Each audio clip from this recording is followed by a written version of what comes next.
আসসালামু আলাইকুম, সবাইকে শুভেচ্ছা জানিয়ে আজকের ভিডিও শুরু করতে যাচ্ছি।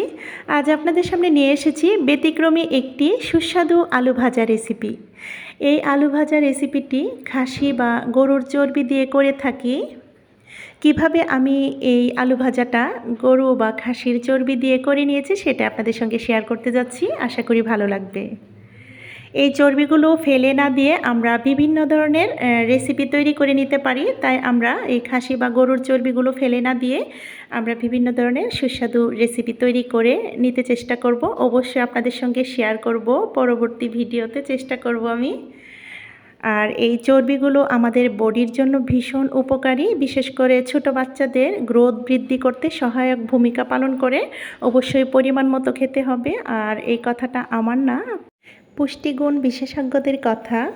তাহলে চলুন দেখি মূল প্রস্তুত প্রণালীতে চলে যাই। সবার প্রথম চুলাতে একটা প্যান বসিয়ে দিয়েছি। প্যানে সামান্য পরিমাণ সয়াবিন তেল দিয়ে এখানে গরম মশলা তেজপাতা দিয়ে দিয়েছি আর গোটা জিরা দিয়ে দিয়েছি 1 চা চামচ পরিমাণ। এরপর হাফ কাপ পরিমাণ দিয়ে দিয়েছি রসুন ও পেঁয়াজ কুচি। এগুলো একটু নরম করে ভেজে নেব। আর আস্ত কিছু ছোট রসুনের কোয়া দিয়ে দিয়েছি। এই রেসিপিটা এতটা সুস্বাদু হয়, আমি কথা দিচ্ছি একবার হলো ট্রাই করবেন যারা এখনও করেননি। এখন দিয়ে দিচ্ছি এখানে আদা রসুন পেস্ট। এরপর আদা রসুনের পেস্টটা দেওয়ার পর কাঁচা গন্ধ যাওয়ার আগ পর্যন্ত একটু ভেজে নিয়েছি। তারপর একটু সামান্য পানি দিয়ে দিয়েছি যেন মশলাটা পোড়া লেগে না যায়। এখানে হাফ টেবিল চামচ পরিমাণ করে লাল মরিচের গুঁড়ো, হলুদ গুঁড়ো, জিরা গুঁড়ো, ধনিয়া গুঁড়ো দিয়ে দিয়েছি আর স্বাদ মতো লবণ। তো আবারও আমি একটু পানি দিয়ে দিয়েছি মশলাটা ভালোভাবে যেন কষানো হয়ে যায়। আমরা চেষ্টা করব সব রান্নাতেই মশলাটা ভালোভাবে কষিয়ে নিতে। আমি ঢেকে দিয়েছি 3 মিনিটের জন্য। আর যে চর্বিটা দিয়ে আমি তৈরি করব, এখানে গরু ও খাসি দুইটা চর্বি একত্রিত করে নিয়েছি, কারণ আমার কোরবানিতে কিন্তু দুইটাই কোরবানি দেওয়া হয়েছিল। সেই চর্বিগুলো একত্রিত করে আমি জাল করে নিয়েছি, তেল উঠিয়ে নিয়েছি। এরপর এখানে মেজারমেন্ট কাপ দিয়ে 2 কাপ পরিমাণ নিয়েছি কিউব করে কেটে নেওয়া আলু। সেই আলুগুলো দিয়ে দিলাম। অবশ্যই ভালোভাবে নর্মাল পানি দিয়ে ধুয়ে নিয়েছি।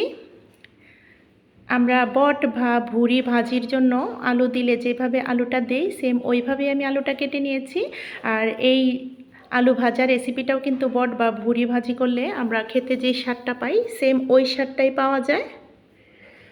এরপর আলুগুলো ভালোভাবে মশলার সঙ্গে কষিয়ে নেব। এখানে 3 মিনিটের জন্য ঢেকে দিয়েছি, ভালোভাবে নাড়াচাড়া করে নিতে হবে অবশ্যই।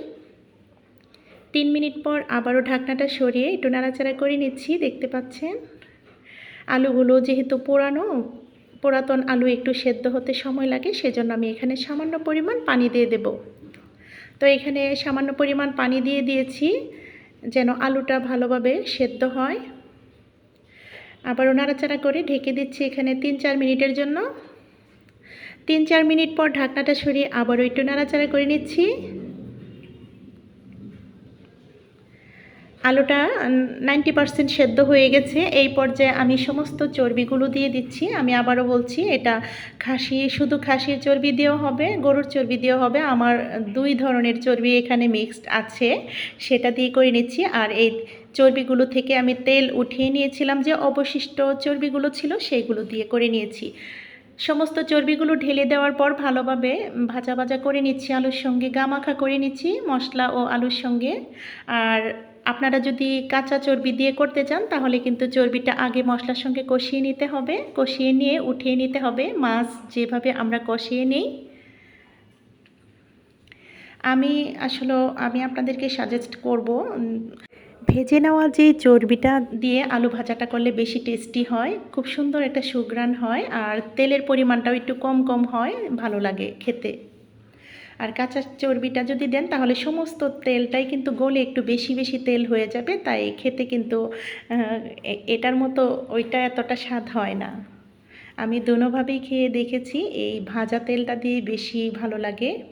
মানে যেই চর্বিটা থেকে তেল উঠিয়ে নেওয়ার পর যে অবশিষ্ট চর্বিটা থাকে সেটা দিয়েই বেশি সুস্বাদু হয়। তো এই পর্যায়ে কিন্তু রান্নাটা কমপ্লিট হয়ে গেছে আলহামদুলিল্লাহ। চুলার আগুন বন্ধ করে দিয়েছি। এই পর্যায়ে একটা সার্ভিং প্লেটে সার্ভ করে দেখিয়ে দিচ্ছি। দেখুন দেখতে কতটা লোভনীয় লাগছে আপনারাই বলুন। যারা এখনও পর্যন্ত এই সুস্বাদু রেসিপিটি তৈরি করেননি একবার হলেও ট্রাই করবেন, খুবই খেতে কিন্তু দুর্দান্ত হয়। আর আমি আবারও বলছি, বট বা ভুঁড়ির মতোই লাগে কিন্তু খেতে, কেউই বুঝতে পারবে না যে এটা কী দিয়ে তৈরি করেছেন কাউকে যদি খাওয়ান। আর এই সুস্বাদু আলুর ভাজা রেসিপিটা আমরা সাদা ভাত, পোলাও, রুটি, পরোটা এবং কি খিচুড়ির সঙ্গেও সার্ভ করতে পারি। খেতে দুর্দান্ত হয়। এই বর্ষামুখর দিনে কিন্তু এরকম একটা রেসিপি হলে জাস্ট জমে যাবে, আমি কথা দিচ্ছি। একবার হলেও ট্রাই করবেন। তো এখনও পর্যন্ত যারা আছেন আমার সঙ্গে, লাইকটা দিতে ভুলে গেছেন, প্লিজ লাইক দিয়ে যান। আর যদি ভালো লাগে ভিডিওটা শেয়ার করে দিবেন। আর নতুন বন্ধুরা চ্যানেলটাকে সাবস্ক্রাইব করে আমার পাশে থেকে যেতে পারেন। তো আগামী ভিডিও দেখার আমন্ত্রণ জানিয়ে আজকের মতো ভিডিওটা এখানেই শেষ করব। সবাই ভালো থাকবেন, সুস্থ থাকবেন। আল্লাহ হাফেজ। আসসালামু আলাইকুম।